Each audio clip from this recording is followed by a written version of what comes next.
let us solve this question, slightly lengthy. The following is receipts and payment account of Lion Club for the year ended 31st March 2022.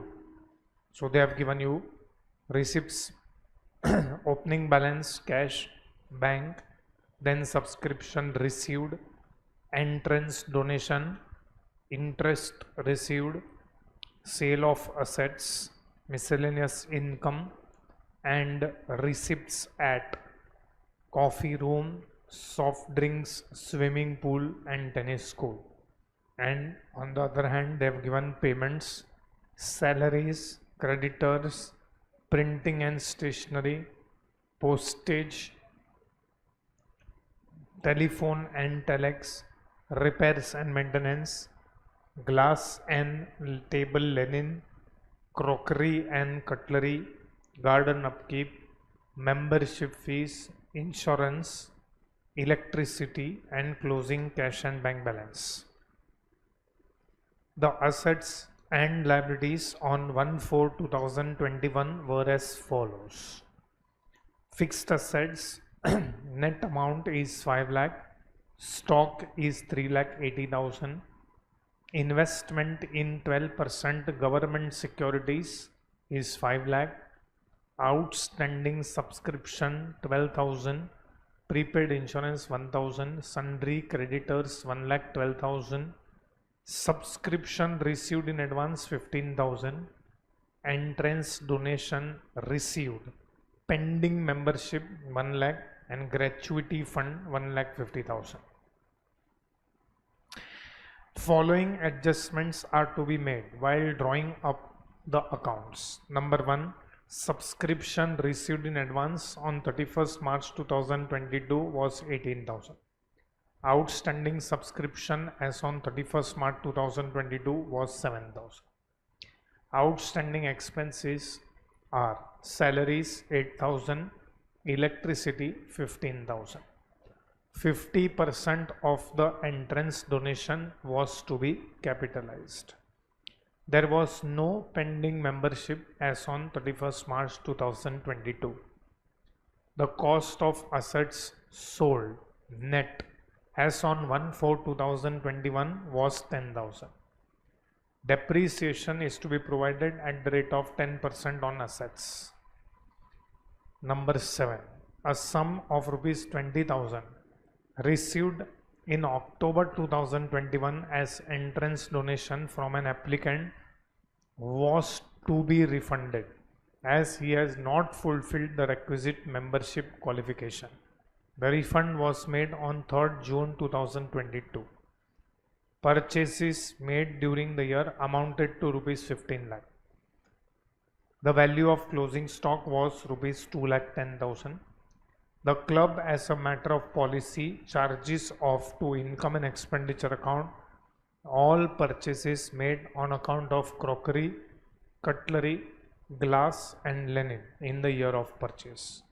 You are required to prepare income and expenditure account for the year ended 31st March 2022 and balance sheet as on that date along with necessary workings. ठीक है, सो हम लोग ने एक income and expenditure account का format दिया हुआ है. We have also given you balance sheet format and we have also given the balance sheet on 1st April 2021. So end of current year अगर you can see is 31st March 2022. तो beginning of the current year will be 1st April 2021. तो मैं यही table से start कर रहा हूँ. You just have to classify these items into assets and liabilities.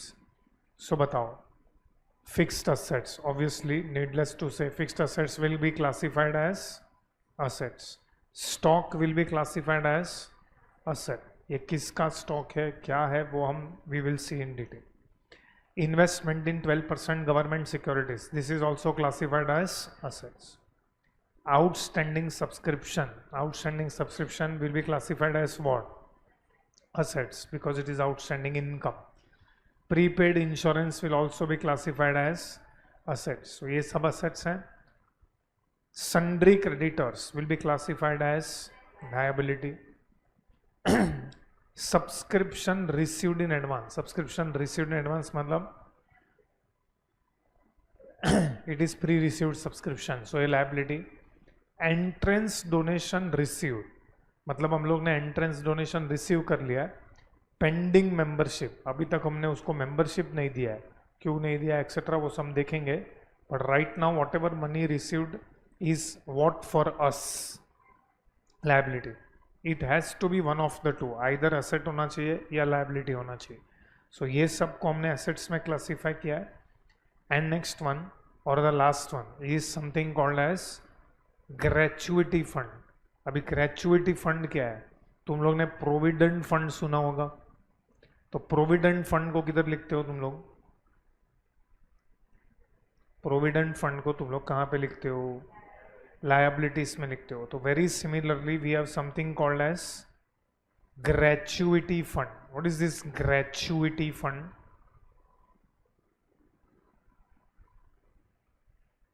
यानी first of all what is meaning of provident fund?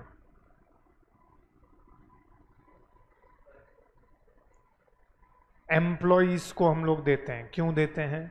उसको salary तो दे ही रहे हैं, प्रोविडेंट फंड क्यों देने का? वो मैं क्यों दूं?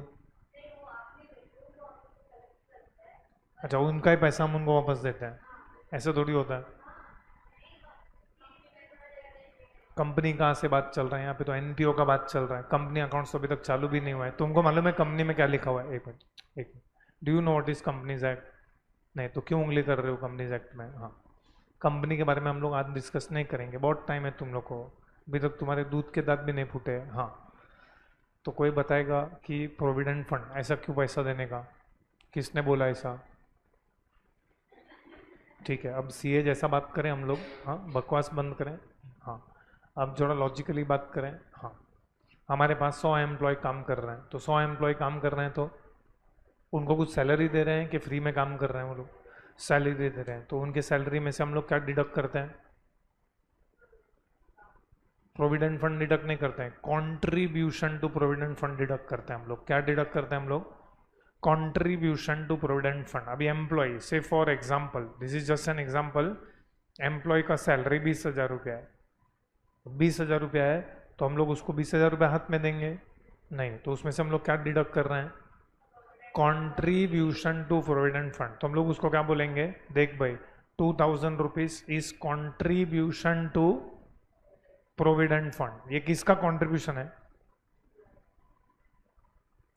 प्रोविडेंट फंड में 2,000 रुपया किसने कंट्रीब्यूट किया? ई के और एम्प्लॉई ने कंट्रीब्यूट किया ना, उसके सैलरी में से काम कर रहे हो आप लोग. ये 2,000 रुपया उसकी जेब में से काटा ना. It is as good as कि हमने सैलरी दिया 20,000 रुपया और बाद में एम्प्लॉय को बोला वापस दे इसमें से 2,000 रुपया. या हम लोग क्या कर रहे हैं, 20 में से ही 2 कट करके उसको 18 दे रहे हैं. सो ये 2,000 किसका कंट्रीब्यूशन हुआ? एम्प्लॉयर का हुआ कि एम्प्लॉई का हुआ? एम्प्लॉई का हुआ. उसने कंट्रीब्यूट किया है उसके प्रोविडेंट फंड में. तो ये जो 2,000 है वो एम्प्लॉई का कंट्रीब्यूशन है. I will call this as employee contribution. And along with employee even the employer will contribute. Employer का कंट्रीब्यूशन, थोड़ी देर के लिए मान लो एम्प्लॉयर का contribution is also equal amount. क्या बोलते हैं? एम्प्लॉयर भी 2,000 रुपया. What is this for employer? 2,000 rupees is what? Expense, expenditure है वो हमारे लिए. ओके, अब एम्प्लॉई के प्रोविडेंट फंड में एवरी मंथ कितना पैसा जमा हो रहा है? How much amount is getting invested in the name of employee every month? 4,000. ये 4,000 रुपीज पर क्या है? 4,000 रुपीज पर मंथ. ये किस में जमा हो रहा है? Provident fund. प्रोविडेंट फंड में जमा हो रहा है पर मंथ. प्रोविडेंट फंड मतलब समझ लो say for example it is as good as simple bank account. एक बैंक अकाउंट ओपन किया और एम्प्लॉई के नाम पे हम लोग 4000 रुपीज पर मंथ वो अकाउंट में डाल रहे हैं। क्यों डाल रहे हैं? क्योंकि there are certain organisations, certain business organisations जिसके लिए provident fund is compulsory as per law. हमारे देश में प्रोविडेंट फंड के ऊपर एक एक्ट भी है। तो provident fund for certain organisations कि भाई जिसके ऑर्गेनाइजेशन में इससे ज़्यादा एम्प्लॉयज रहेंगे तो उनको प्रोविडेंट फंड मेंटेन करना या प्रोविडेंट फंड में कंट्रीब्यूट करना कंपलसरी है। सो एम्प्लॉई के नाम पे प्रोविडेंट फंड में कितना पैसा जमा हो रहा है? 4000 पर मंथ। तो एवरी मंथ जमा हो रहा है 4000 4000 4000। 4000 में से 2000 वो एम्प्लॉय खुद भर रहा है एंड बाकी का 2000 एम्प्लॉयर खुद के जेब से दे रहा है। तो नाउ द क्वेश्चन इज के this 4000 4000 4000 4000 per month is getting, you can say, invested in one account. That account is called as which account? Provident fund का account. अब ये प्रोविडेंट फंड का 4000 4000 4000, of course this is 4000 per month. इसके ऊपर क्या मिलेगा? Interest मिलेगा। वो इंटरेस्ट भी उसी अकाउंट में जमा हो रहा है, वो इंटरेस्ट भी प्रोविडेंट फंड में ही जमा हो रहा है। सो ऐसा करके पैसा जमा हो गया, पैसा जमा हो रहा है, पैसा जमा हो रहा है, इसमें इंटरेस्ट भी जमा हो रहा है। क्या मिल रहा है इसके ऊपर? Interest on provident fund.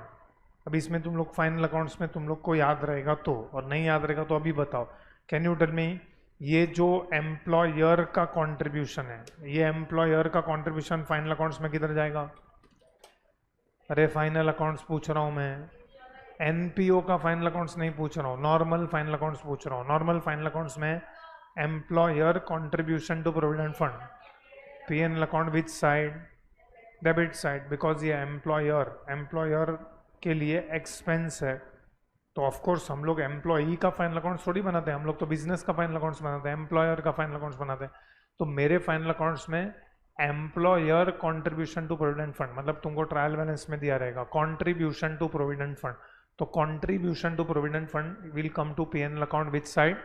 Debits. ये प्रोविडेंट फंड का जो पैसा जमा हो रहा है,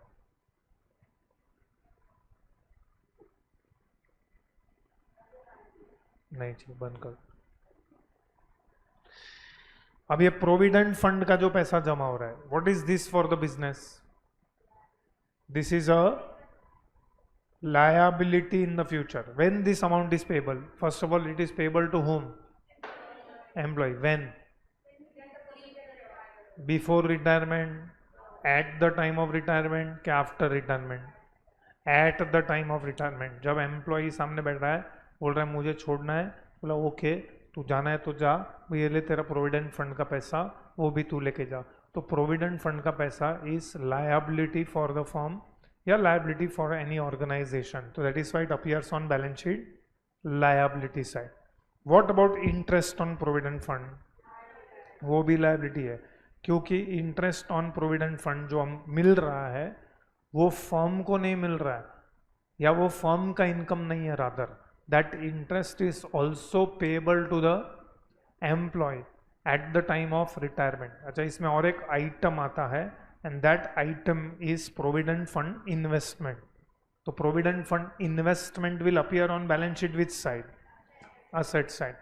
Asset side पे provident fund investment दिखता है, सामने liability पे provident fund दिखता है। So what happens at the time of retirement? वो इन्वेस्टमेंट में जो पैसा पड़ा है वो पैसा फर्म निकालेगा और उतना ही पैसा वो एम्प्लॉय को दे देगा। सो एक लायबिलिटी है दैट इज प्रोविडेंट फंड, उसके सामने एक एसेट है that is provident fund investment. वो इन्वेस्टमेंट पे इंटरेस्ट मिल रहा है, बट वो interest is not income for the business, it is a liability, that is why वो प्रोविडेंट फंड में ऐड होता है। तो ये स्टोरी हो गया प्रोविडेंट फंड का। अब हमारे क्वेश्चन में प्रोविडेंट फंड नहीं दिया हुआ है, कि प्रोविडेंट फंड वैसे भी आगे क्वेश्चन में आएगा, इनफैक्ट नेक्स्ट क्वेश्चन में ही आएगा। सो हम लोग ने प्रोविडेंट फंड डिस्कस कर लिया। Next fund is called as which fund? Gratuity fund. Gratuity is the name that has come from one word which is called as gratitude. Gratitude मतलब क्या?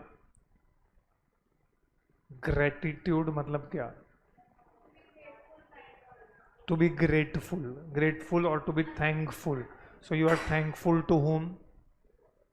Employee has worked for so many years in your organization.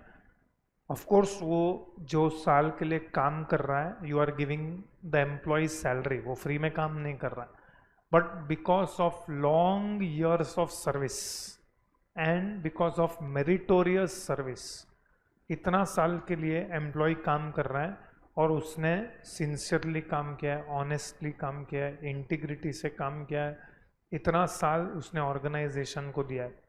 So organisation क्या करता है? In fact हमारे country में gratuity पे भी act है जिसका नाम है payment of gratuity act.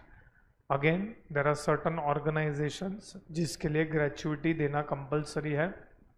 Gratuity का मतलब क्या है कि एक लमसम अमाउंट एक लमसम अमाउंट एम्प्लॉई को दिया जाएगा at the time of retirement out of gratitude कि भाई you served this organisation for a very long time, तूने बहुत साल हमारे पास काम किया, सिंसियरली काम किया, तो it is organization's gratitude towards you. We are grateful to you कि भाई तूने 30 साल काम किया हमारे पास, 25 साल काम किया, 20 साल काम किया, तो आउट ऑफ ग्रेटिट्यूड हम तेरे को एक लमसम अमाउंट पे कर रहे हैं eight the time of retirement. In fact एक ग्रेचुइटी का कैलकुलेशन भी है. फ्यूचर में हायर लेवल्स पे तुम लोग ग्रेचुइटी का कैलकुलेशन पढ़ोगे, but that is not important. Important is what is gratuity fund. Like provident fund, even gratuity is a what for the organization. The gratuity is also what for the organization. Liability. देखो by heart मत करो, but exam situation में कैसे याद रखने का, जब भी वर्ड क्या आता है fund, it is appearing on liabilities. जब भी वर्ड क्या यूज होता है फंड, जब भी वर्ड फंड यूज होता है तो वो लाइबिलिटी साइड पे अपियर होता है. इनफैक्ट मैंने उसको लॉजिकली समझा दिया है क्यों लाइबिलिटी साइड पे आता है, क्योंकि provident fund is also payable to the employee in the future. वैसे ही gratuity is also payable to the employee in the future. Provident fund का कैलकुलेशन अलग रहता है, कॉन्सेप्ट अलग रहता है, उसमें एम्प्लॉई भी कॉन्ट्रीब्यूट करता है, एम्प्लॉयर भी कॉन्ट्रीब्यूट करता है, दोनों कॉन्ट्रीब्यूट कर रहे हैं, वो पैसा इन्वेस्ट होता है, वो इन्वेस्टमेंट पे इंटरेस्ट मिलता है. बट ये सब ग्रेचुइटी में नहीं होता. Gratuity is a lump sum amount which is paid by the employer to the employee out of gratitude. मैं मेरी तरफ से तुझे दे रहा हूँ बिकॉज तूने इतना साल मेरे पास काम किया है, बिकॉज इतना साल तूने सिंसियरली काम किया है, ऑनेस्टली काम किया है. So out of gratitude we are giving you. Say for example तू रिटायर हो रहा है तो मैं तेरे को 5 लाख रुपए दे रहा हूँ या 3 लाख रुपए दे रहा हूँ या 10 लाख रुपए दे रहा हूँ, व्हाटएवर जो भी उसका कैलकुलेशन है. ये बैंक्स एक्सेट्रा में सब मिलता है, provident fund, gratuity etcetera. Anyways for our discussion this will appear on which side. अब ये सब जो अमाउंट्स दिए हैं is as on which date. हाँ, तो go to opening balance sheet. Opening balance sheet में सब कुछ लिख के दिया हुआ है, यू जस्ट हैव टू सब फिल अप द अमाउंट्स. चलो fill up the amounts.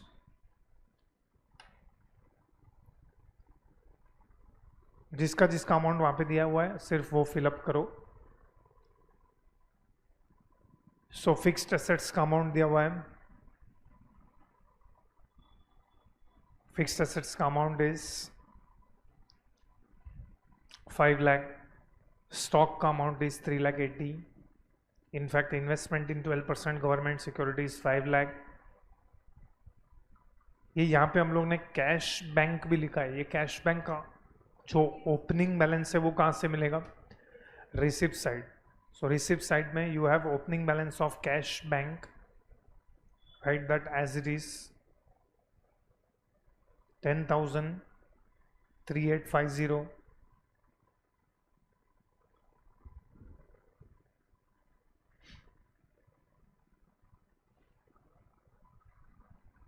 Then you have fixed assets 5 lakh, investment in 12% government securities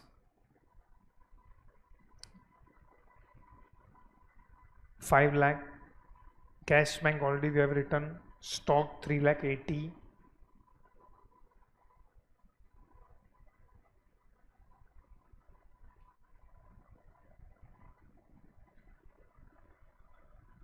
prepaid insurance and outstanding subscription. So prepaid insurance का amount is 1000 and outstanding subscription का amount is 12,000. Likewise go on liability side, creditors के सामने 1,12,000, subscription received in advance 15,000 and entrance donation 1 lakh and gratuity fund 1,50,000. Don't total right now, just उसको लिख के छोड़ दो. That is what is our step number 1. हम लोग ने सब ओपनिंग बैलेंस शीट में लिखा हुआ है. Now we will go one by one. First we will pick up fixed assets. So fixed assets से related पूरे क्वेश्चन में जो जो है उसको ढूंढ के निकालो. एक तो ये 5 lakhs है. What are the other things which are given regarding fixed assets? Fixed assets में how many transactions are possible? There are how many transactions possible in fixed assets? 3. Which are those 3 transactions? Purchase of fixed asset. Purchase of fixed asset रहेगा तो कहाँ पे ढूंढने का? Payment side पे check करो. Is there any purchase of fixed assets या purchase of assets? If no, then what is the next transaction in fixed assets? Sale of assets. Do we have any sale of assets? Sale of assets दिया हुआ है हम लोग को receipt side पे. Sale of assets is 9,000 और other 8,000. Check करो is there any further information giving or given regarding sale of fixed assets? Yeah, assets. Yes. Point number? No. Which is the point number 5? Point number 5 में क्या बोला है? Cost of fixed assets which are sold was rupees 10,000. These or this 10,000 जो cost है fixed assets का is as on 1/4/2021. That is at the beginning of the year. Is these fixed asset which is sold used in the current year? मैं ऐसा क्यों पूछ रहा हूं? क्योंकि ये जो 10,000 है उसका cost is 10,000 on 1/4/2021. Is this 10,000 used in this year? Because if it is used in this year, then इसके ऊपर डेप्रिसिएशन चार्ज करना पड़ेगा. सो क्या ये यूज्ड है कि इसको फर्स्ट डे पे ही बेचा है? कैसे पता चला? कौन से डेट को बेचा है वो बताओ.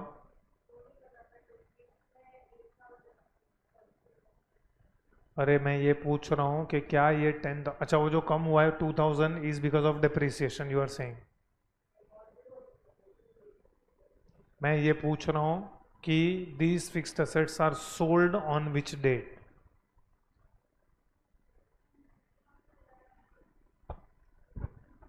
सबसे वाहियात अजम्पशन है ये मिडल ऑफ द ईयर. 2 ही अजम्पशन पॉसिबल है, either at the beginning of the year और at the end of the year. So what is your logical assumption? क्या हुआ, इतना दिन से अकाउंट्स नहीं करते ना तो दिमाग को जंग लग जाता है. हाँ, तो वो थोड़ा ऑयलिंग करना पड़ता है. हाँ, तो is it sold at the beginning of the year कि is it sold at the end of the year? That is another nonsense assumption. If you are to assume only, it is to be assumed at the beginning of the year. अब उसका hint वो लोग ने तुमको adjustment में दिया है कि cost of asset sold as on 1/4/2021 was 10,000. तो 1/4/2021 पे उसका वैल्यू 10,000 है और ये 10,000 का फिक्स्ड एसेट्स हम लोग ने कितने में बेचा? 8,000 में बेचा. तो 2,000 क्या हो गया है? लॉस हो गया है. क्योंकि इसके ऊपर क्योंकि हम लोग ने इसको 1/4/2021 पे बेचा है, हम इसके ऊपर डेप्रिसिएशन चार्ज नहीं करेंगे because it is sold on the first day of the year. So because it is sold on the first day of the year we will not charge depreciation. Now we will talk about the effects. तो सबसे पहले you go to closing balance sheet. Closing balance sheet में first line में लिखो fixed assets, inner column 5 lakh. This is opening balance fixed assets का.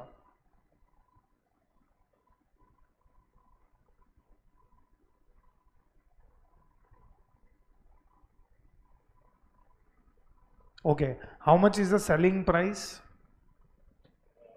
8,000. तो 8,000 का क्या एंट्री आएगा? What is journal entry for sale of fixed asset, और rather not sale of fixed asset, what is the journal entry for amount received on sale of fixed asset? मतलब वो जो 8,000 मुझे मिला है उसका एंट्री क्या है?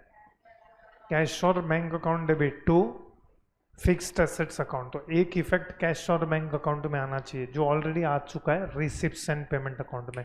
दूसरा इफेक्ट फिक्स्ड एसेट्स में आना चाहिए, तो फिक्स्ड एसेट्स में उसको क्या करेंगे हम लोग? Less. So next line write down less sold,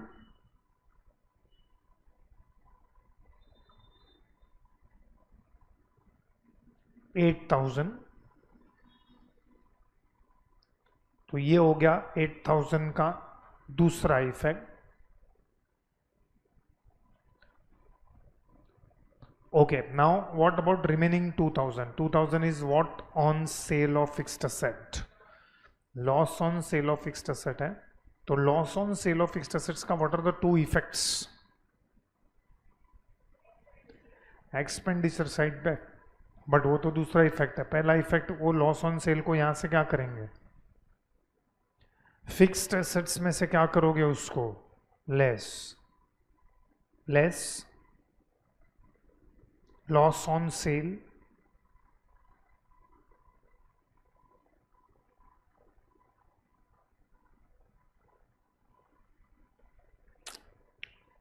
$2,000 total in the same column,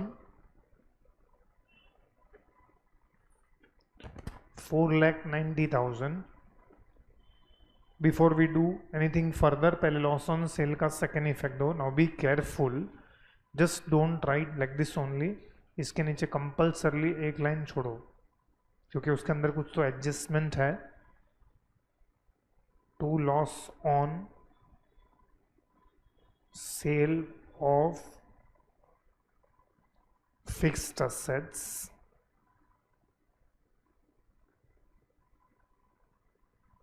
$2,000। Okay, now check how much is depreciation का rate? 10%। so 10% किसका निकालना पड़ेगा? so write down next line less depreciation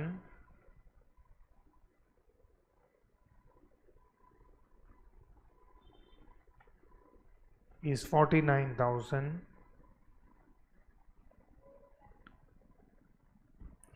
take the total to the outer column, 4,41,000। Please use calculator. Calculator है ना तुम्हारे पास? हाँ, तो use करने का उसको बोलो। डेप्रिसिएशन का second effect will come on which side? तो expenditure side to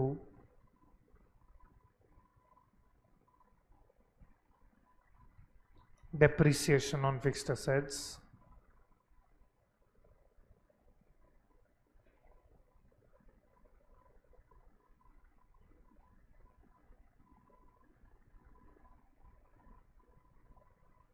$49,000।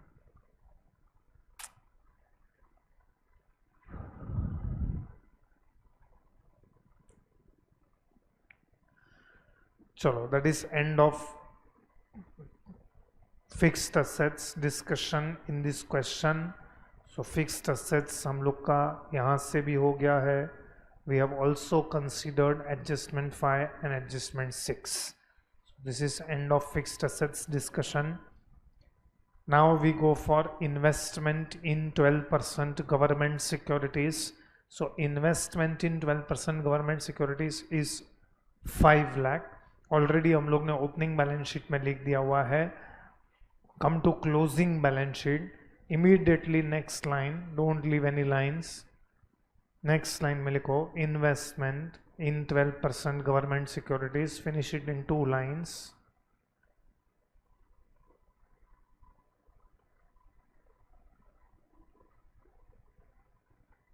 investments in 12% government security, outer column 5 lakhs,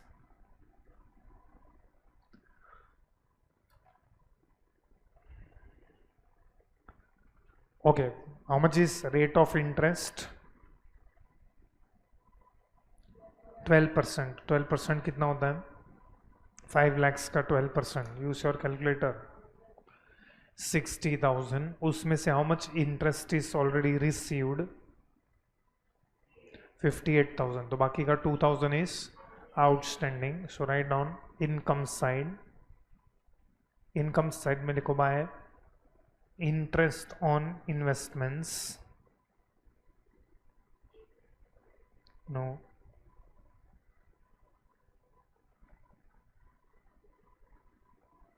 Underline that. Next line received.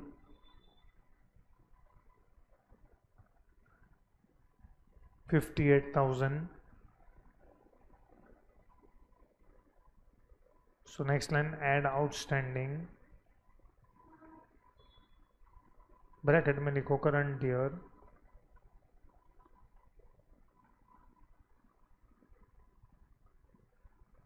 $2,000. इसमें से सेकेंड इफेक्ट किसका आएगा? 2,000 का. विच साइड? तो इसके नीचे लिखो आउटस्टैंडिंग इंटरेस्ट.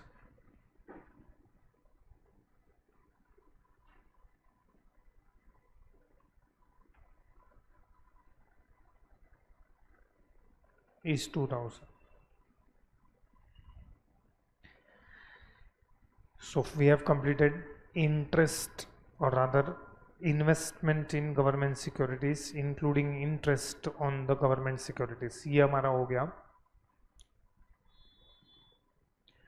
चलो next we are doing subscription. पूरे क्वेश्चन में सब्सक्रिप्शन जिधर जिधर दिया है वो सब देखो कहाँ कहाँ पे सब्सक्रिप्शन दिया हुआ है. Let us mark that. एक तो यहाँ पे रिसिप्ट्स एंड पेमेंट अकाउंट में दिया है सब्सक्रिप्शन रिसीव्ड. दूसरा आपको दिया है यहाँ पे आउटस्टैंडिंग सब्सक्रिप्शन. तीसरा यहाँ पे दिया है subscription received in advance. Fourth they have given in adjustment 1 and then adjustment 2. तो ऐसा टोटल आपको सब जगह पे सब्सक्रिप्शन दिया हुआ है. सबसे पहले subscription will come on which side? Income. So go to incomes. वहाँ पे लिखो by subscriptions. By subscription. Underline that. Next line लिखो रिसीव्ड.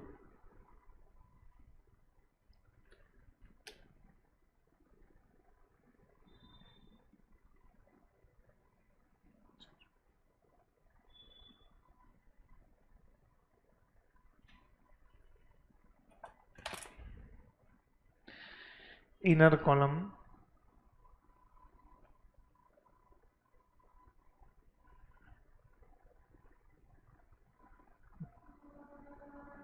कितना है? Subscription receive 2 lakh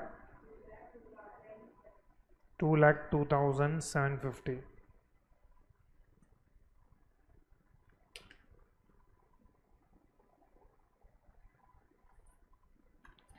Okay, answer simple questions. Was there any subscription outstanding at the beginning of the year? How much?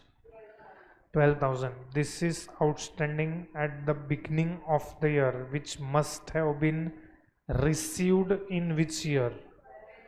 तो वो 12,000 is outstanding of last year, which is or which must have been received in the current year. उसको आप ये 2,02,750 में से क्या करोगे?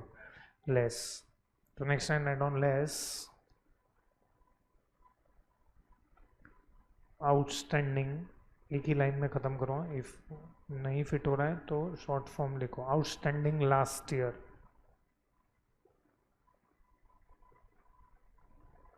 कितना है? 12,000. देखो पहले मैं ये दोनों का इफेक्ट दे रहा हूँ. I am giving effect of this to which is given at the beginning of the year. Outstanding subscription at the beginning of the year is 12,000. This 12,000 is outstanding at the beginning of the year. This is subscription of last year. ये subscription last year हमको नहीं मिला है. मतलब ये 12,000 हमको कौन से ईयर में मिला होगा? करंट ईयर में मिला होगा, लेकिन वो करंट ईयर का इनकम नहीं है, वो लास्ट ईयर का इनकम है, तो इसको हम लोग 12,000 में से रदर ये 12,000 को हम लोग माइनस कर रहे हैं। अब ये जो 15,000 है उसके सामने लिखा है subscription received in advance, this is subscription of which year already received in advance in which year, current year which was already received in advance in the last year, this is subscription of current year जो already last year में हमको मिल चुका है। तो ये 15,000 को हम क्या करेंगे यहाँ पे, so write on next line add pre received last year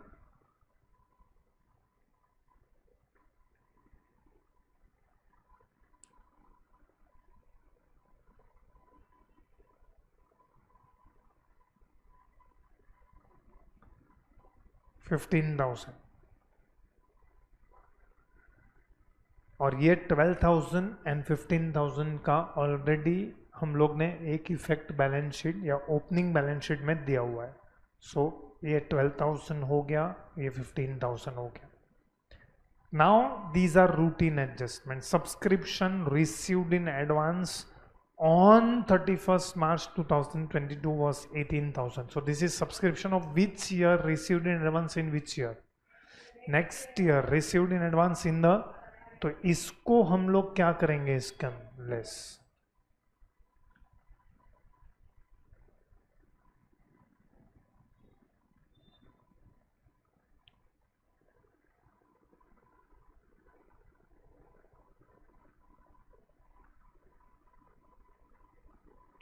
less pre-received current year 18,000 and read adjustment number 2, that is subscription of which year which is not yet received, current year, तो मतलब current year का outstanding है, उसको हम लोग इसके अंदर क्या करेंगे, add, write down next line,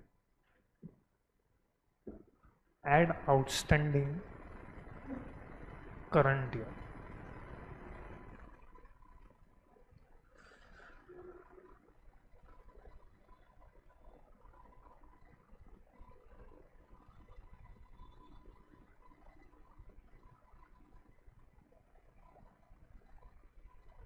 what is amount, अरे इनर कॉलम में यहाँ पे outstanding,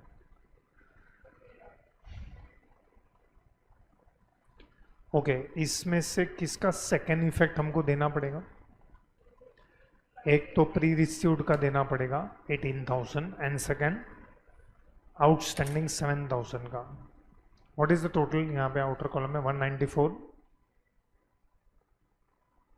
okay pre received subscription 18,000 का सेकेंड इफेक्ट कहाँ पे आएगा, लायबिलिटी, विच balance sheet, closing balance sheet, तो एक काम करो क्लोजिंग बैलेंस शीट में यहाँ पे नीचे से you can count 4 lines,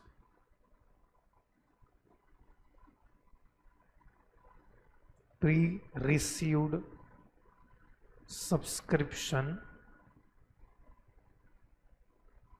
18,000 and outstanding subscription will come on which side, assets side,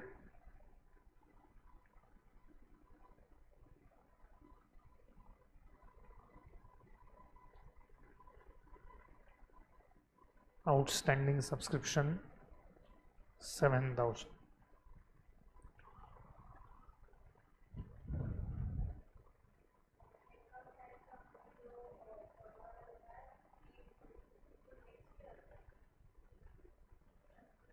क्योंकि वो करंट ईयर में मिला है, आउटस्टैंडिंग एंड प्री रिसीव्ड या तो लास्ट ईयर का है या तो करंट ईयर का है, वो करंट ईयर का प्री रिसीव्ड है, नेक्स्ट ईयर का प्री रिसीव्ड नहीं,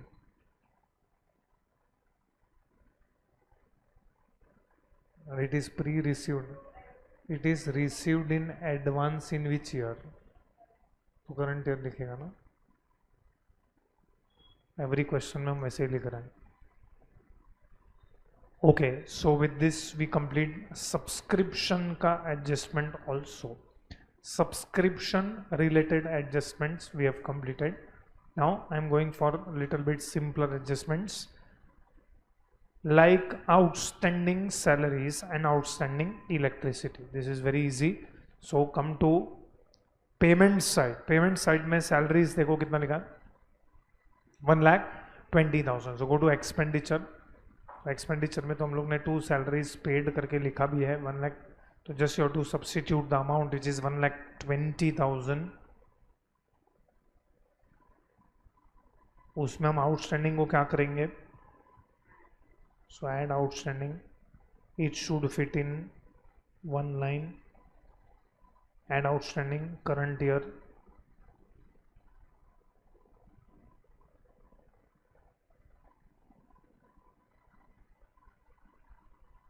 कितना है करंट ईयर आउटस्टैंडिंग. उसी के नीचे इलेक्ट्रिसिटी भी दिया हुआ है, इसको यहाँ पे कंप्लीट करो, बाद में we will give second effect. Electricity paid का अमाउंट कितना है चेक करो, 20. And immediately next line add outstanding.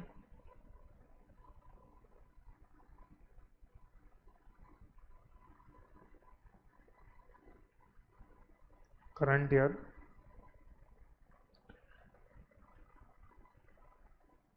$15,000. So take the total to outer column, 43,000.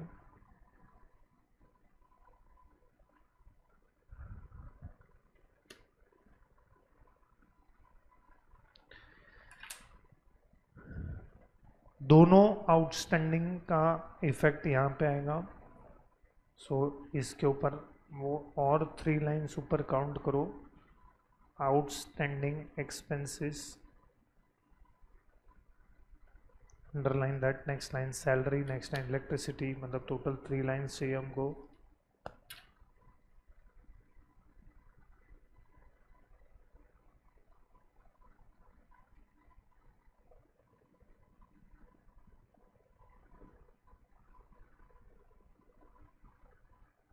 $8,000,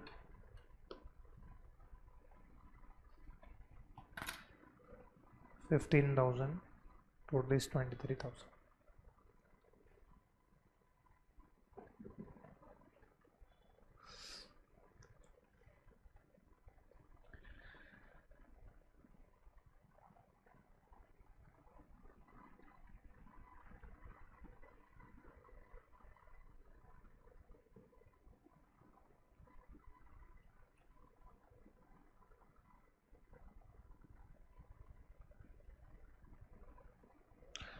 चलो next one, you can see यहाँ पे कुछ तो इंश्योरेंस का रिलेटेड दिया हुआ है, prepaid insurance 1,000.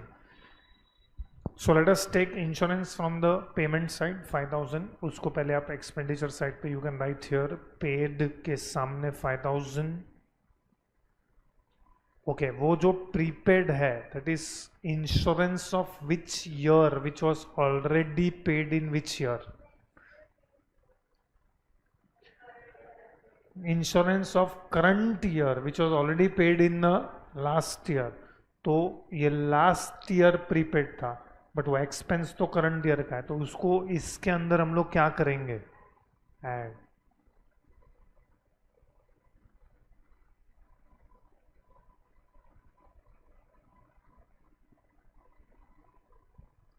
Add prepaid 1,000, totally 6,000. ये 1,000 का ऑलरेडी हम लोग इफेक्ट दे चुके हैं इन ओपनिंग बैलेंस शीट.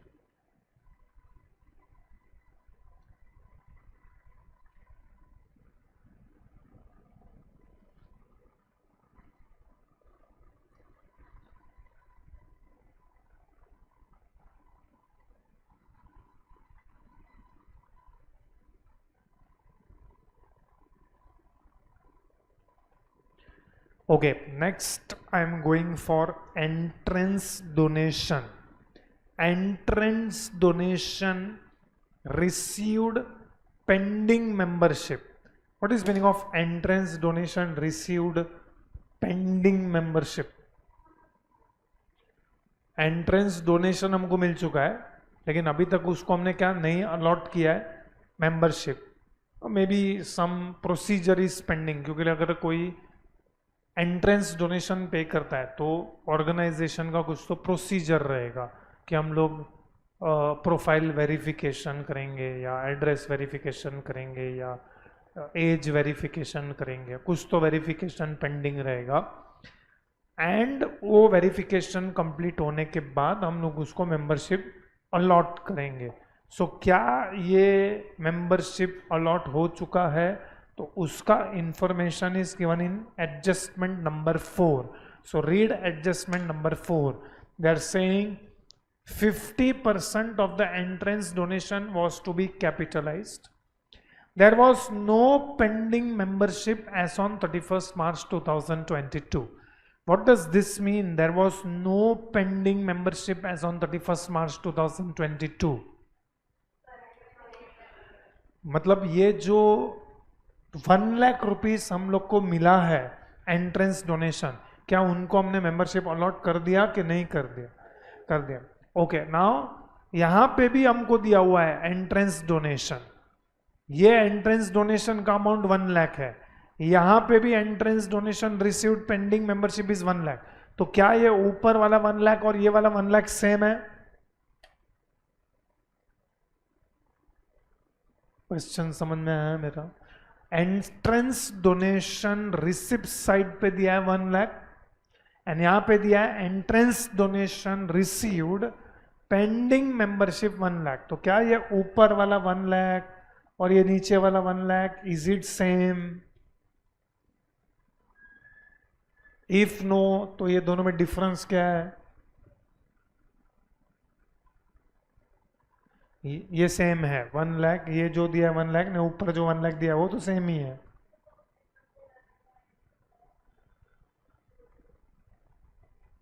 ने पहले ये 1 लाख पे बात करते हैं। Can you tell me this 1 lakh is received in which year? लिखा है ना entrance donation received. So this entrance donation must have been received in which year? ये लास्ट ईयर मिला हुआ है 1 लाख, ये 1 लाख हमको लास्ट ईयर मिला हुआ है। तो ये 1 लाख हमको कब मिला है? ड्यूरिंग द करंट ईयर मिला है हम लोग को। सो लास्ट ईयर का 1 लाख और ये ईयर का 1 लाख दोनों मिला के कितना हुआ? 2 लाख। अब ये क्या पूरे का पूरा 2 लाख ये साल का इनकम है? नहीं, उसमें से कितना परसेंट हम इनकम मानेंगे? 50%। बाकी का 50% क्या करना है हमको? कैपिटलाइज। लेकिन read adjustment number 7 also.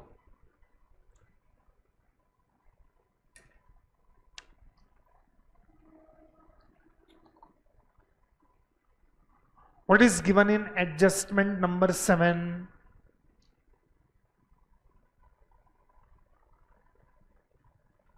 Adjustment number 7 क्या बोल रहा है? Adjustment number 7 is saying 20,000 was received in October 2021 as entrance donation from an applicant was to be refunded. क्यों रिफंड करना है उसको? Because he has not fulfilled the required membership qualification. अब membership qualification रहेगा कुछ कि member should be 20 years या 21 years of age, कुछ तो requirement उसका रहेगा जो उसने satisfy नहीं किया है, तो हमने उसका मेंबरशिप कैंसिल कर दिया है। तो ये 20,000 उसको रिफंड देना है। Now the question is this 20,000 already refunded कि it is to be refunded? Already refunded. हाँ, तो रिफंड वॉज मेड ऑन, उसके आगे डेट भी दिया है, हम डेट पढ़ेंगे। हाँ, तो पढ़ेंगे आप डेट प्लीज। 3rd जून 2022 लिखा है और हम फाइनल अकाउंट्स कब बना रहे हैं? 31 मार्च 2022 को बना रहे हैं। तो 3rd जून 2022 करंट ईयर में आता है कि नेक्स्ट ईयर में? तो 31 मार्च 2022 को ये अमाउंट रिफंडेड है कि टू बी रिफंडेड है? हाँ, तो दिया भी है उधर, टू बी वर्ड दिया भी है इधर। ओके, एनीवेज अब ये सब का इफेक्ट क्या आएगा पहले तो बोलो। अच्छा ये 1 लाख मैं इजी कर देता हूँ। क्या ये पूरे का पूरा 1 लाख मेरा इनकम है? नहीं, इसमें से कितना रिफंडेबल है? 20,000, तो वो तो मेरे को इसमें से माइनस करना पड़ेगा। तो 1 लाख में से 20,000 को माइनस कर देंगे, कितना बचा? 80,000 प्लस लास्ट ईयर मुझे कितना मिला था? 1 लाख। अब टोटल कितना हुआ? अब ये 1,80,000 में से कितना कैपिटलाइज करना है? 50%। तो बाकी का 50% में क्या ट्रीट करूंगा? इनकम। सो ये सब का इफेक्ट देना है, बराबर है? Okay, so go to income side first of all. Income side में लिखो बाय एंट्रेंस डोनेशन।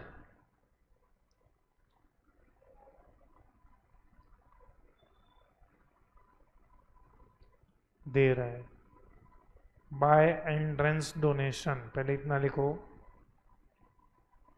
उसको अंडरलाइन करो। नेक्स्ट लाइन लिखो रिसीव्ड।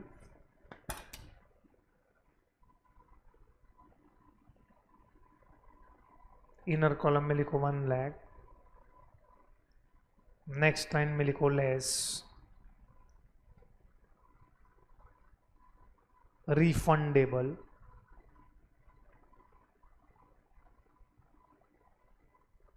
$20,000। अच्छा 20,000 का सेकेंड इफेक्ट आएगा कि नहीं आएगा? 20,000 इज रिफंडेबल, अभी तक रिफंड नहीं किया उसको, रिफंडेबल है तो लायबिलिटी साइड पे आएगा। तो गो टू लायबिलिटी साइड, इसके ऊपर 2 लाइन ऊपर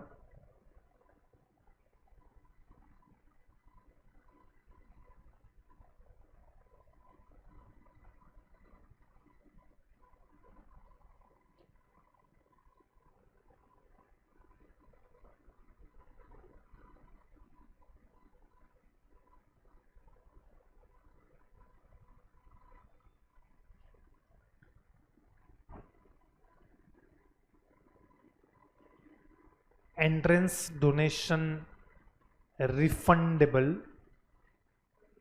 20,000।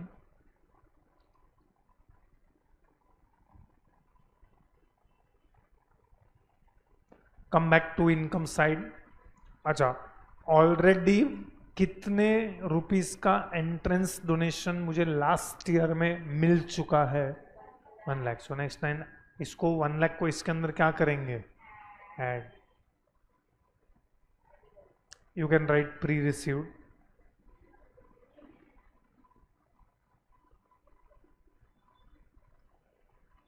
last year 1 लाख, इसका टोटल करो, that is 1,80,000। Next line less capitalised,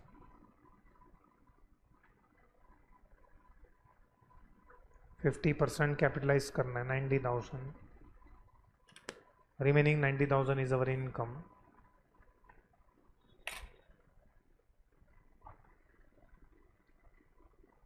Go to balance sheet, liabilities side, capital fund. Next line, add entrance donation.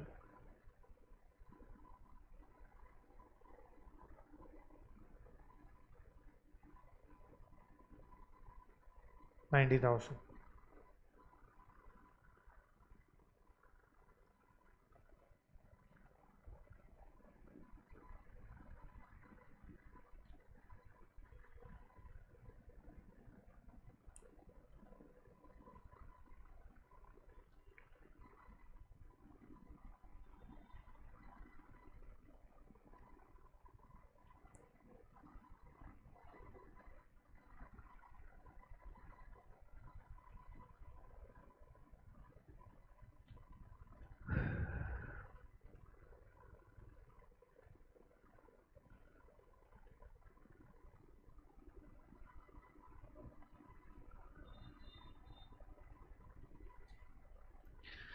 Okay, now what is new in this question?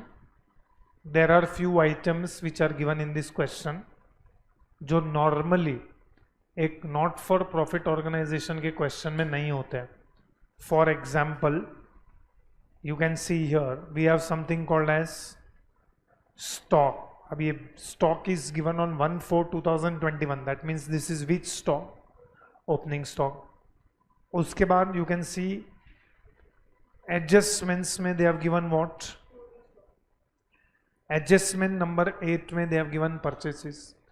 Adjustment number 9 में they have given closing stock. तो ये लोग ने opening stock दिया है, ये लोग ने परचेसेस दिया है, ये लोग ने क्लोजिंग स्टॉक दिया हुआ है. One more thing they have given is called as creditors. They have also given to you something called as creditors. On which side? Payment side. So my question is, this is opening stock of what? ये opening stock, closing stock, ये सब किस चीज का opening stock है, किस चीज का क्लोजिंग स्टॉक है, ये किस चीज का परचेजेस है, ये किस चीज का क्लोजिंग स्टॉक है? What is this opening stock and closing stock and purchases? मतलब ये किस चीज का opening, closing stock and purchases है? बिकॉज अभी तक हम लोग ने जो क्वेश्चंस किए हैं उसमें नॉट फॉर प्रॉफिट ऑर्गेनाइजेशंस में हम लोग कौन सा अकाउंट नहीं बनाते हैं? फाइनल अकाउंट्स में सबसे पहला अकाउंट कौन सा बनता है? Trading account. ये ट्रेडिंग अकाउंट हम लोग एनपीओ में नहीं बनाते हैं, बट यहाँ पे हमको opening stock, purchase, closing stock ये सब दिया हुआ है. तो हम ऐसा नहीं बोल सकते हैं कि ये ओपनिंग, क्लोजिंग स्टॉक सब गुड्स का है, because these organisations are not trading in goods. मतलब they are not doing purchase and sale of goods. Their intention is not to purchase the goods and sell the goods at a profit. That is not their intention. तो ये किस चीज का opening stock है, किस चीज का closing stock है, किसका परचेसेस है? अच्छा, अगर ये लोग ओपनिंग स्टॉक है, अगर ये लोग का परचेस है, अगर ये लोग का क्लोजिंग स्टॉक है, तो ये जो भी परचेस कर रहे हैं इसको ये लोग बेचते भी तो होंगे नहीं? तो खुद कंज्यूम करते होंगे नहीं? तो फिर किस चीज का परचेस करते रहेंगे ये लोग? दो ही पॉसिबिलिटी है. मैं अगर कुछ खरीदूंगा तो या तो बेचने के लिए खरीदूंगा या तो खुद खाने के लिए खरीदूंगा. अगर दोनों नहीं करूंगा तो तीसरा आप ही बता दो मैं किस चीज के लिए. उसको खरीद के हम ऐसा उड़ा देंगे, जला देंगे. क्यों? ये लोग के पास तो वैसे भी भीख मांग के जी रहे हैं डोनेशन पे, तो क्या फर्क पड़ता है? पब्लिक के पैसे से डोनेशन लिया, उठा लिया और बोला भी बांटो, ऐसे ही उड़ाओ. और अगर ऐसा भी कर रहे हैं तो भी कुछ तो क्वेश्चन में हिंट होना चाहिए ना. क्रॉकरी वगैरह का है.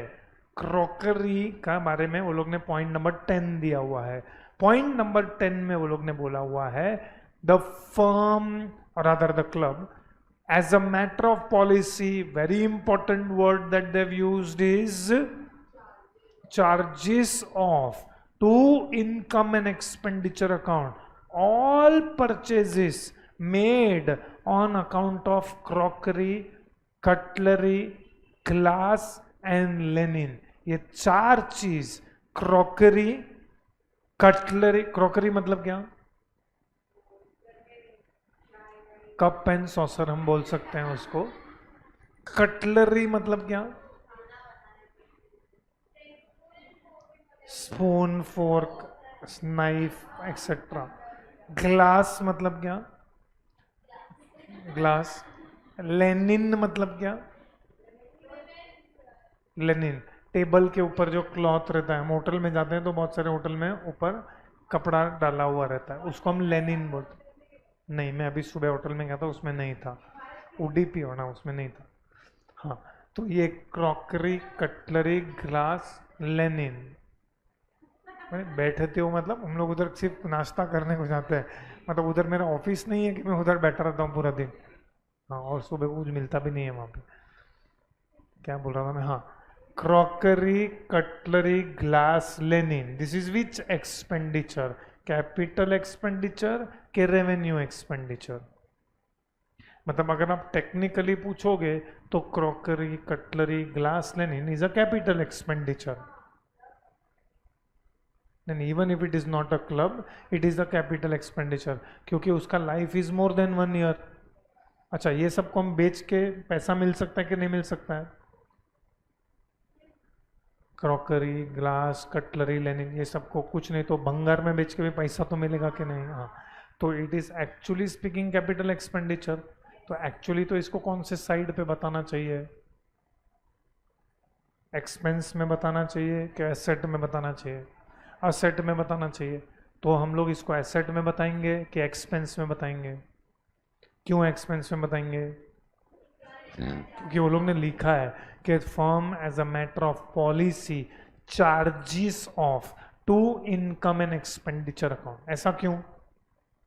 मतलब ऐसा मत बोलो उनका पॉलिसी है हम क्या कर सकते हैं। ऐसा पॉलिसी क्यों है? क्योंकि अगर आप टेक्निकली बात करोगे तो आप कोई भी होटल में जाओ तो उनका जो कटलरी वगैरह रहेगा ना वो थाउजेंड्स में रहेगा। क्योंकि वो लोग एक दो स्पून नहीं खरीदते हैं, वो लोग एक एक साथ साथ 100-200 स्पून खरीदते रहेंगे, 100-200 ग्लास खरीदते रहेंगे, 100-200 प्लेट्स खरीदते रहेंगे। उन लोग के टेबल, अभी सपोज फॉर एग्जांपल 25-30 टेबल है तो 25-30 टेबल लेनिन खरीदते रहेंगे। अच्छा, वो लोग एक लेनिन नहीं खरीदते हैं कि एक टेबल पे एक ही लेनिन खरीदते रहेंगे, वो लोग नहीं नहीं तो 3 से 4 जोड़ी खरीदते रहेंगे। क्योंकि अगर एक लेनिन वॉश में गया तो दूसरा यूज़ करेंगे वो लोग, तो ऑलमोस्ट 2 टाइम्स या 3 टाइम्स वो लोग लेनिन खरीदते रहेंगे। तो वो लोग का amount can go in two thousands of rupees. Like for example you can see here cutlery, glass, table, Lenin, ये सब का दोनों का अमाउंट मिला के 26,000 है। और बड़ा होटल रहेगा, कोई 5 स्टार होटल रहेगा, तो कटलरी वटलरी का जो अमाउंट रहेगा वो ज़्यादा रहेगा क्योंकि वो लोग थोड़ा स्टाइलिश खरीदेंगे। तो ये लोग उसको एक्सपेंडिचर में क्यों लिख रहे हैं, एसेट में क्यों नहीं लिख रहे हैं? और बकायदा उसके ऊपर डेप्रिसिएशन चार्ज करना चाहिए। उनका पॉलिसी है वो हम समझ सकते हैं कि ठीक है चलो as a matter of policy. अच्छा, सपोज ये नहीं दिया रहता तो नंबर 10, तो हम एसेट में बताते, लेकिन वो लोग ने हमको लिखा है इसीलिए हम एक्सपेंडिचर में बताएंगे। कुछ भी मतलब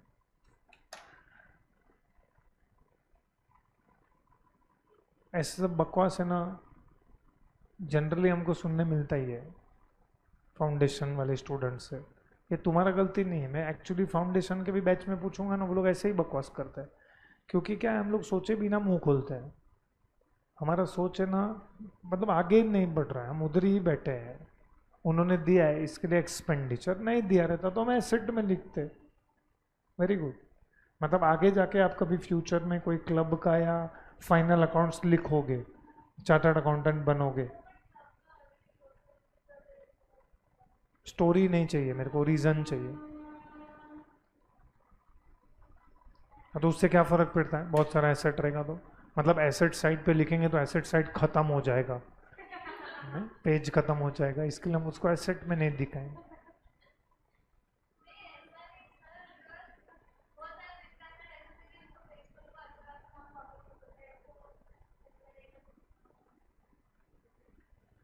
अच्छा, मतलब अमाउंट कितना मिलेगा उसके बेसिस पे हम डिसाइड करेंगे कि उसको एसेट में लिखना चाहिए कि नहीं लिखना चाहिए। मेरे पास है ना मोबाइल है, वो आईफोन बहुत जूना हो गया, अभी मैं उसको बेचने जाएगा ना तो शायद 200 रुपया मिलेगा मेरे को। तो जब मैंने खरीदा था तब उसको एक्सपेंडिचर ट्रीट करना चाहिए था आपके हिसाब से?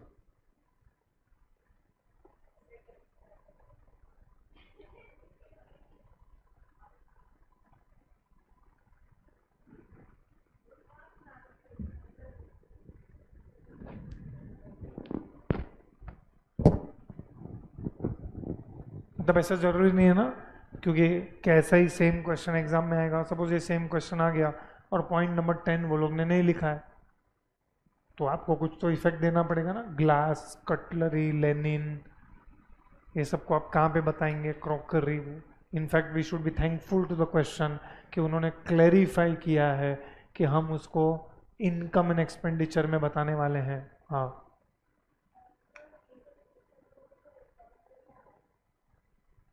सो क्या इनकम नहीं आ रहा है, आप क्या बोल रहे हो?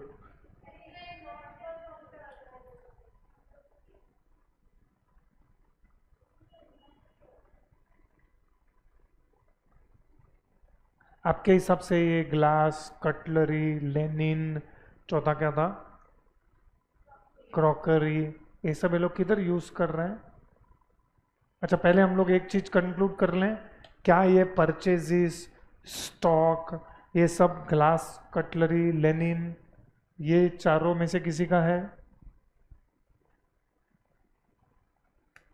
वो नहीं पता है हमको। अच्छा ठीक है, तो उसके लिए हम लोग सेकंड क्वेश्चन का आंसर करते हैं। ये glass, table, Lenin, crockery, cutlery, आपके हिसाब से ये क्लब कहाँ पे यूज करता होगा? डाइनिंग एरिया में। ओके, मतलब ये लोग के पास कोई डाइनिंग एरिया है? अच्छा, तो डाइनिंग एरिया में क्या ये लोग सर्व करते रहेंगे आपके हिसाब से? खाना सर्व करते रहेंगे। तो खाना ऐसा ऊपर से बन के गिरता रहेगा? अच्छा, किस चीज को शेफ यूज करके खाना बनाता रहेगा? खाना किस में बन रहा है वो नहीं पूछ रहा हूँ, किस से बन रहा है वो पूछ रहा हूँ। फूड तो, वो फूड आइटम्स को हम चोरी करेंगे? नहीं, खरीद के लेके आना पड़ेगा। तो डोंट यू थिंक ये उसी का परचेजिस लग रहा है? बरोबर है, अभी स्टोरी कनेक्ट हो रहा है और मैं कनेक्ट भी कर रहा हूँ। एक मिनट, मेरे पास प्रूफ है। Can you see on the receipt side? Receipts लिखा है वहां पे। कहाँ कहाँ पे रिसिप्ट्स हो रहा है? कॉफी रूम है वो लोग के पास, सॉफ्ट ड्रिंक्स है वो लोग के पास। तो डू यू थिंक कि सॉफ्ट ड्रिंक्स वो लोग चोरी करके बेचते रहेंगे? नहीं, तो सॉफ्ट ड्रिंक्स परचेज करते रहेंगे। अच्छा, ऐसा जरूरी है जितना सॉफ्ट ड्रिंक परचेज करेंगे उतना सब बिक जाएगा? तो नहीं बिकेगा तो फेंकना पड़ेगा। नहीं, स्टॉक तो डोंट यू थिंक उसी चीज का क्लोजिंग स्टॉक रहेगा? हाँ। स्विमिंग पूल में क्या रिसिप्ट्स हो सकता है? लिखा है रिसिप्ट्स एट स्विमिंग पूल। अरे रिसिप्ट्स लिखा है, रिसिप्ट्स। ये लोग सुबह सुबह कौन सा नशा करते हैं तुम लोग? टूथब्रश में नशा करके आते हैं क्या तुम? भांग का नशा, भांग का टूथपेस्ट कर रहा है क्या?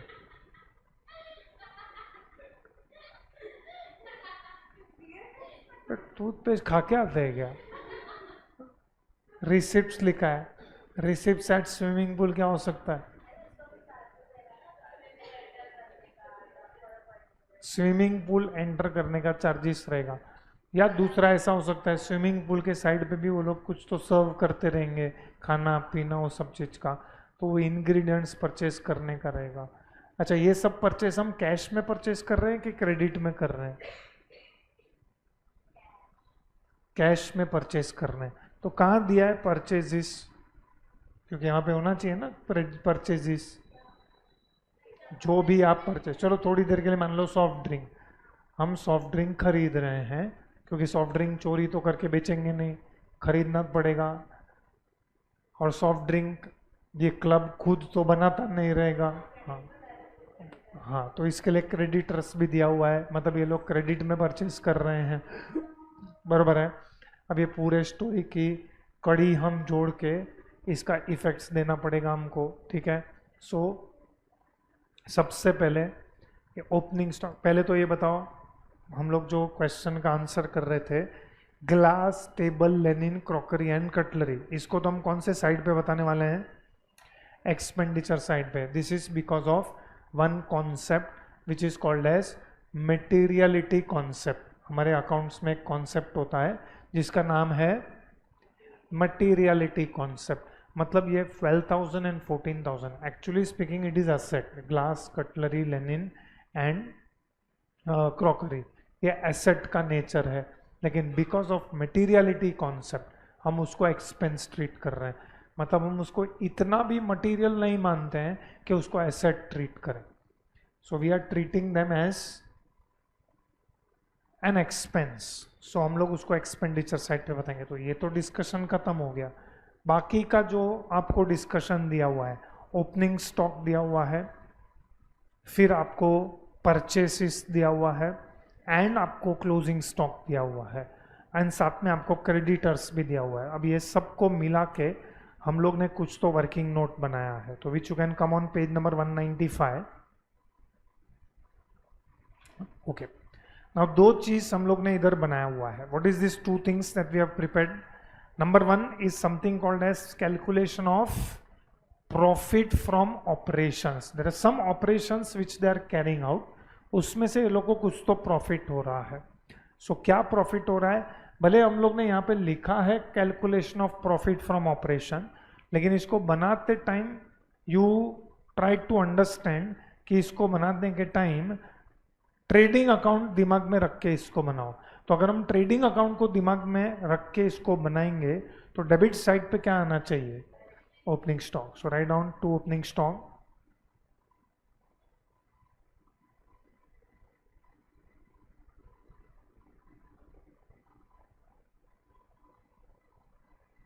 Okay, what is the figure of opening stock? ये आपको ओपनिंग बैलेंस शीट से मिलेगा. देखो उसके पहले ही ओपनिंग बैलेंस शीट रहेगा. कितना है? 3,80,000. ओपनिंग स्टॉक का दो इफेक्ट हो गया, एक है ओपनिंग बैलेंस शीट में और एक है यहाँ पे. सेकंड, ओपनिंग स्टॉक के बाद क्या आना चाहिए? परचेसेस. अब है ना, परचेस का दो इफेक्ट आना चाहिए. परचेस का दूसरा effect depends upon whether it is cash purchase और whether it is credit purchase. So I have already concluded कि दिस इज कैश परचेस कि क्रेडिट परचेस. कैसे पता चला क्रेडिट परचेस है? क्योंकि क्रेडिटर्स दिया हुआ है हम लोगों को क्वेश्चन में. How much is purchases which are given? 15 lakhs. What is journal entry for purchase made on credit? मतलब क्रेडिट परचेस का जर्नल एंट्री क्या है? To creditors. So purchases account और यहाँ पे क्रेडिटर्स में आएगा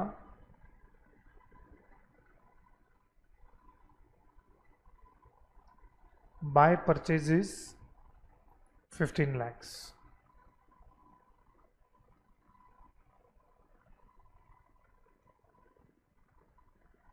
ओके, सो ये हो गया हम लोग का परचेजेस का दो इफेक्ट, एक यहाँ पे आया और एक यहाँ पे आया. क्रेडिटर्स का आपको ओपनिंग बैलेंस दिया हुआ है. Check opening balance sheet. Opening balance sheet में लायबिलिटीज साइड में चेक करो. ओपनिंग बैलेंस शीट में क्रेडिटर्स का अमाउंट कितना है? 1,12,000. सो ये भी हमारा इफेक्ट हो गया. दिस इज 1,12,000 का दूसरा इफेक्ट. एक इफेक्ट हमने ओपनिंग बैलेंस शीट में दिया, दूसरा इफेक्ट यहाँ पे आया. चलो next. There is some closing stock. There is some closing stock. But closing stock के पहले, अच्छा ये जो ओपनिंग स्टॉक कर रहे हैं हम लोग, परचेस कर रहे हैं, तो ये सामने ओपनिंग स्टॉक एंड परचेस जो है, तो सामने हमको कुछ रिसिप्ट्स हो रहा है. चार जगह पे रिसिप्ट्स हो रहा है. कहाँ कहाँ पे रिसिप्ट्स हो रहा है? हाँ, सो वहाँ पे लिखो by receipts at. You can say this is like sales, लेकिन हम सेल्स वर्ड यूज नहीं कर रहे हैं. By receipts at. इसके नीचे लिखो कॉफी रूम. सब amounts will be in inner column. Coffee room, soft drinks, swimming pool and tennis court, सब अमाउंट्स इनर कॉलम में लिख के टोटल ले जाओ आउटर कॉलम में.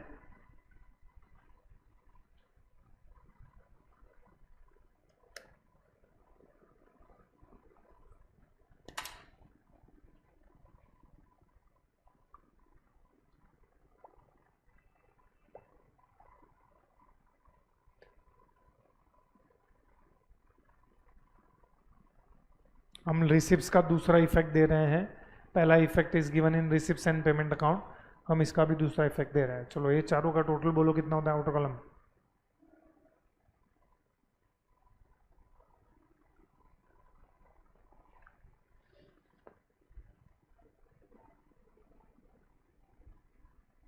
$13 lakhs.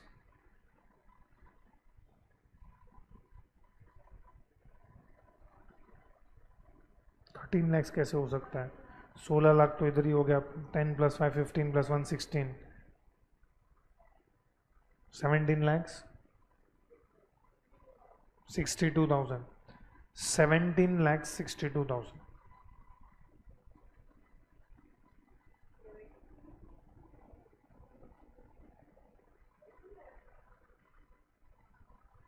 $17,62,000. ये इसका सेकेंड इफेक्ट हो गया. चलो यहाँ पे ही आएगा by closing stock.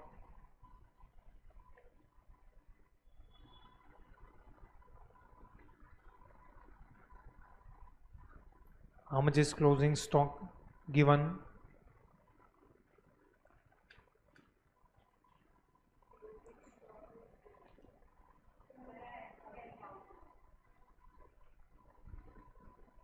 What is the second effect of closing stock? Asset side, closing balance sheet, of course.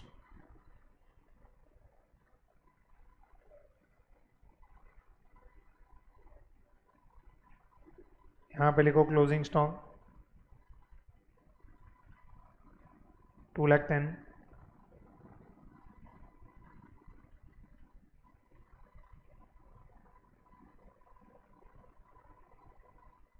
Closing stock 2,10,000.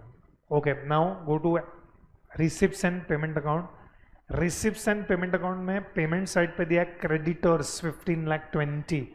Creditors को हमने 15,20,000 का पेमेंट किया. What is the journal entry for doing payment to creditors? Debit to. तो creditors account हमने बनाया है, वहां पे डेबिट साइड पे to.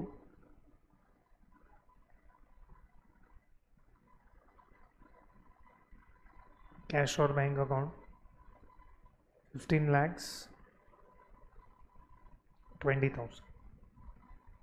Okay, what you do is now इसको आप टोटल करके डिफरेंस फाइंड आउट करो, जिसको हम बुलाएंगे प्रॉफिट फ्रॉम ऑपरेशंस,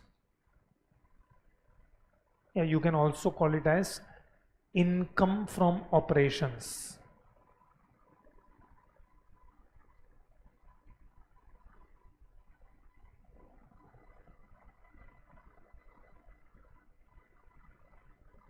इनकम लिख दो यहाँ पे. एक काम करो, इधर भी कैंसिल करके इनकम लिख दो. Don't write or use the word profit. Not for profit organisation है, वापस ऐसा लगेगा ये लोग प्रॉफिट कमा रहे हैं.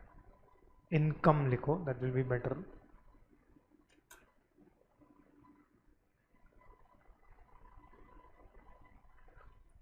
Okay, find out the difference and tell me how much is the difference here.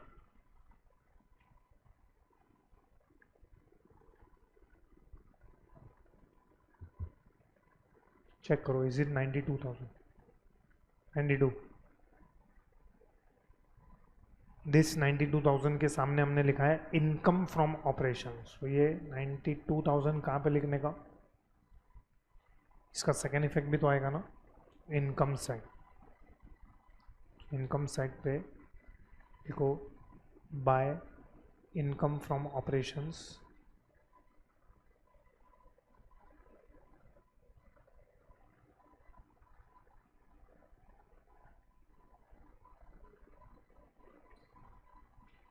$92,000.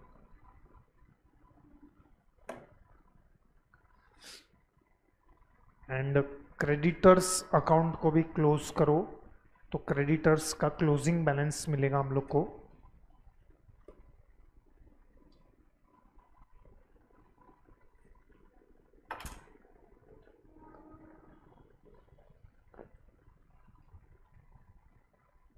इसमें भी 92,000 कितना है?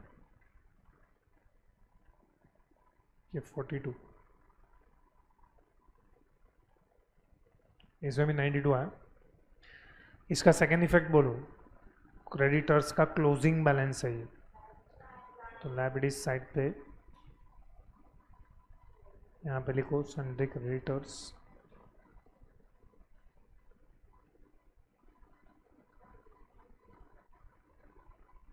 $92,000.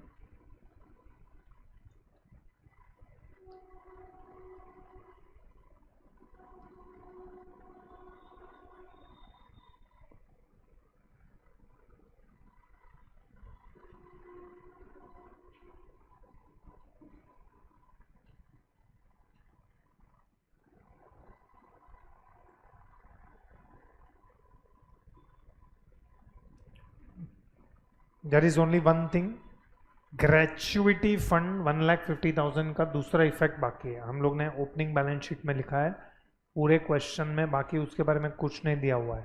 तो as it is gratuity fund हम लोग क्लोजिंग बैलेंस शीट में भी कौन से साइड पे लिख देंगे? Liability side. तो सन्ड्री क्रेडिटर्स के जस्ट ऊपर एक लाइन छोड़ के ग्रेचुइटी फंड.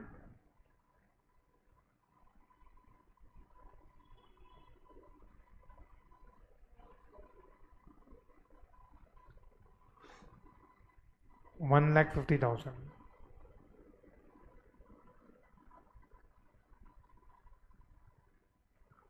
हो गया।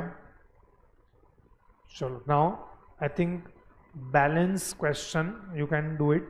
क्या क्या बाकी है वो मैं बता देता हूँ। मिसलेनियस इनकम बाकी है, यहाँ पे printing stationery, postage, telephone, telex, repairs and maintenance, garden upkeep, membership fees, ये सब बाकी है। उसका आपको सिर्फ अमाउंट सब्सटीट्यूट करना है and closing balance of cash and bank amount के साथ ये बाकी है। खाली glass and table Lenin, crockery and cutlery वो लिख दो खाली एक्सपेंडिचर साइड पे। ओके ये अमाउंट के साथ हमको दिया हुआ है। मिसलेनियस इनकम नहीं दिया हुआ है, so go to income side.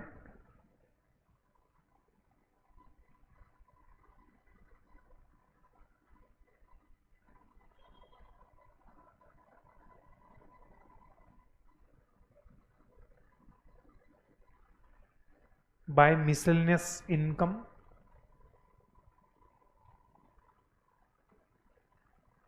what is the amount of miscellaneous income? check 9,000। बाकी सब जो मैंने मार्क किया है वो दिया हुआ है। Only closing balance of cash and bank और वो glass and table Lenin cutlery वो सब लिखना है। so there are two things or two lines which we will be using on expenditure side for glass and table linen 12,000 and two crockery and cutlery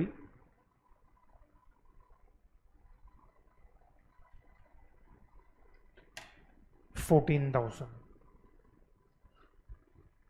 and go to balance sheet। उसमें cash and bank balance 2,08,000 and 224,600।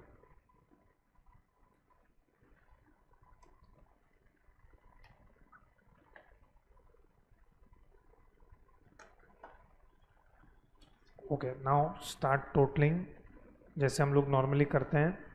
First total the opening balance sheet, उसमें capital fund मिलेगा, then surplus deficit find out करो।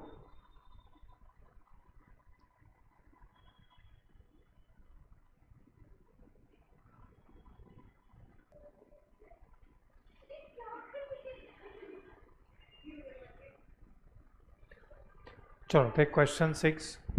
What is different that you can find in this question? Receipts and payments account is not given. Instead of that क्या दिया गया है आपको? किसने बोला है ट्रायल बैलेंस है? चाहिए बैलेंस शीट है, उन्होंने एक टेबल दिया है। Is just balances are given but you can call this as trial balance because वो लोग ने आपको टोटल भी करके दिया हुआ है, टैली भी करके दिया हुआ है, लेकिन फॉर्मली इसको वो लोग ने ट्रायल बैलेंस नहीं बुलाया है। However, we can safely call it as trial balance because यहाँ पे you can see they have given you balances of few accounts and then last में वो लोग ने खाली 4 adjustments दिया हुआ है, adjustment number 1, 2, 3 and 4। Okay, now there are few things जिसमें adjustments नहीं है, वो हम लोग क्विकली लिख देते हैं क्योंकि बाकी सब एडजस्टमेंट्स को डिस्कस करने के लिए we will require sufficient time. So first I am going with seminar and conference receipts. So seminar and conference receipts and इसी में नीचे somewhere they have given you seminar and conference पे expenses. So we have to consider these two and tell me कि difference क्या है income के expense. Income, so go to income side, write down by seminar and conference. I hope you have drawn the format में income side में जाओ, right down by seminar and conference, underline that. Next line write down receipts,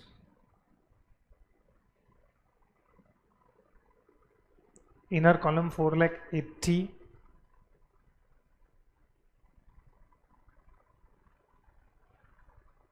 next line less expenses 4,30,000, 50 rather, so minus करके outer column में आएगा 30,000.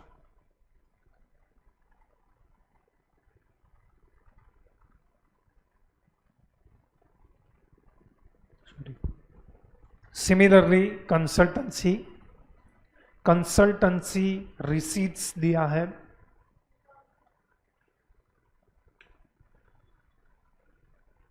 And नीचे consultancy expenses दिया हुआ है. ये दोनों को net figure is income. Okay, so by consultancy underline that. Next line receipts, inner column 1,28,000. next line less expenses,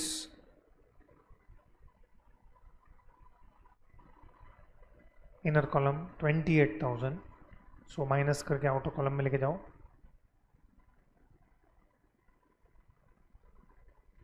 okay, so 1 lakh. Can you tell me security deposits from students? 1,50,000 कहाँ पे आएगा? Security deposits from students. Asset. Security deposit जो हमको student से मिला है वो हमारा asset है, मतलब स्टूडेंट को हम फुल फॉर्म में लूट रहे हैं. What is meaning of security deposit आपके हिसाब से? हाँ, तो ये सम जो पे किया गया है वो स्टूडेंट ने हमको पे किया है कि हमने स्टूडेंट को दिया है? स्टूडेंट ने हमको दे दिया है कि देने वाला है? दे दिया है. तो ये ऑलरेडी 1,50,000 आपने स्टूडेंट के पास से ले लिया है. अब ये 1,50,000 जो आपने उनके पास से ले लिया है वो तुम्हारा असेट हो गया. अच्छा, वो इनकम हो गया हमारा. यानी मुझे एसेट, इनकम, एक्सपेंस, लायबिलिटी, ये चार में से कोई एक वर्ड चाहिए. It is obviously our liability. मतलब स्टूडेंट जब वापस जाएगा तो उसको पेएबल है, इट इज अ लायबिलिटी. अच्छा, व्हाट अबाउट कैपिटल फंड? अभी लायबिलिटी में ना थोड़ा ऑर्डर मेंटेन करना पड़ेगा. Come to liability side, first line write down capital fund, inner column 16,06,000.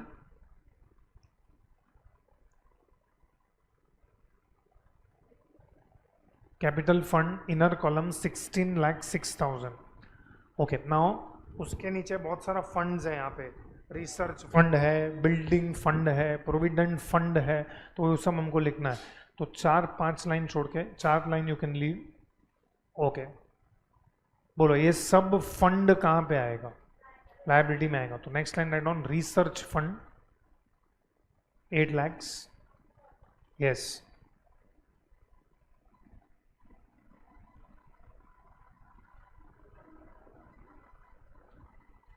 Next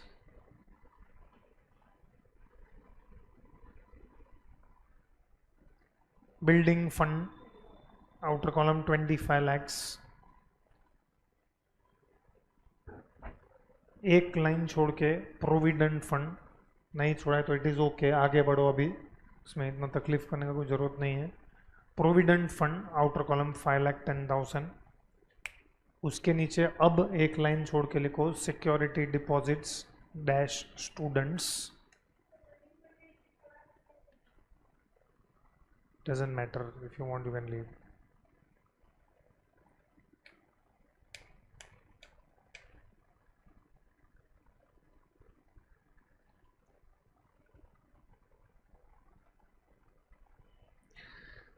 चलो, सिक्योरिटी डिपॉजिट्स फ्रॉम स्टूडेंट्स हो चुका है.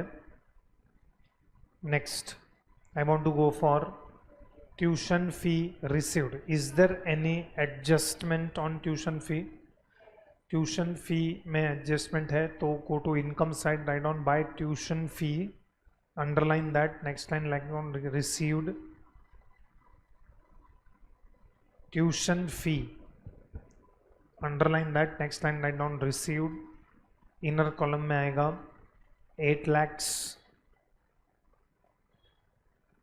Next line add outstanding, because adjustment number 2 में दिया हुआ है tuition fee receivable is 80,000. So next line add outstanding current year 80,000.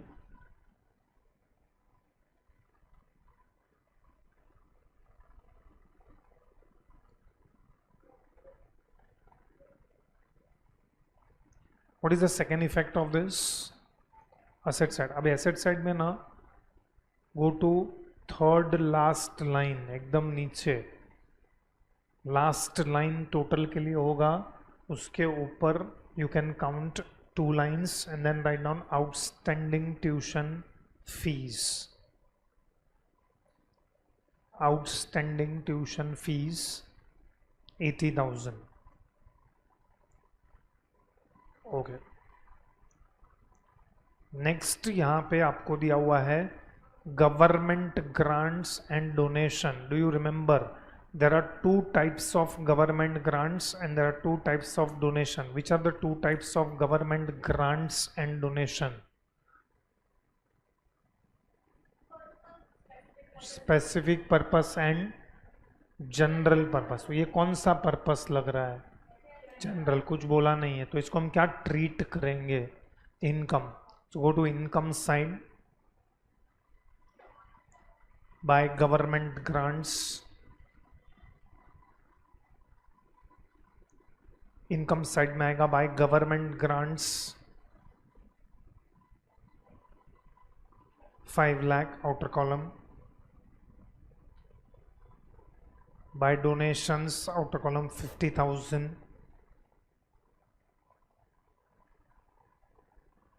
चलो next interest and dividend on investment. इसको मैं बाद में करवाऊंगा. I want to do small discussion on this. I'm just skipping that one item. Hostel room rent incomes. Continue writing on income side. Hostel room rent. So buy hostel room rent 1,75,000. उधर ही continue करो. By mess receipts bracket में net. Mess मतलब sort of canteen.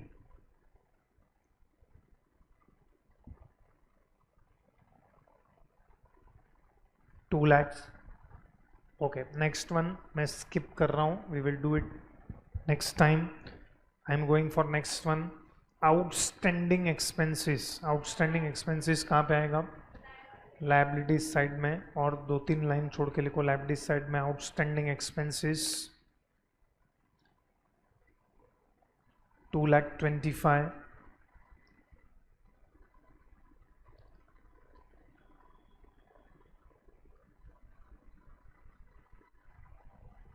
Straight away I am going to repairs and maintenance.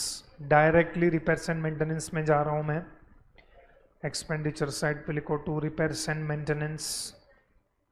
No line leaving. First line में लिखो to repairs and maintenance.